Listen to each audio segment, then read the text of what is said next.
Jadi kalau ada yang mengatakan bahwa lapangan pekerjaan tidak ada, saya pikir harus kita menjadi introspeksi kolektif gitu ya.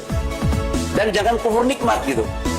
Tapi bagaimana kita meningkatkan kualitas diri kita untuk melakukan penyesuaian. Info lowongan kerja. Penempatan Malaysia, gaji 7 juta minimal ijazah SD. Penempatan Singapura, gaji 10 juta minimal ijazah SMP. Penempatan Korea Selatan, gaji 20 juta minimal ijazah SMA.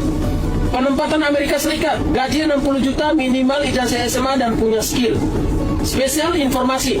Penempatan Negeri Konoha, persyaratan ijazah minimal S1, S2, S3, S4, S5, S-Teler, mampu mengendalikan api, air, udara, dan setara dengan avatar, memiliki kapak naga geni 212, berpenampilan menarik yang muka pas-pasan, maaf belum ada lowongan, memiliki kedekatan batin dengan alam gaib, bisa membaca pikiran pemimpin perusahaan, mampu mengendarai jet tempur, tank, kapal selam, dan tronton, berusia maksimal 35 tahun, berpengalaman kerja minimal 35 tahun di bidang antariksa, gaji 2 juta, dipotong pajak, absen kasbon, dan lain-lain.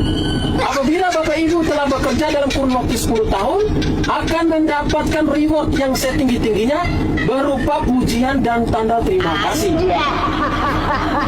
Ya itu tuh. Angel, angel, angel,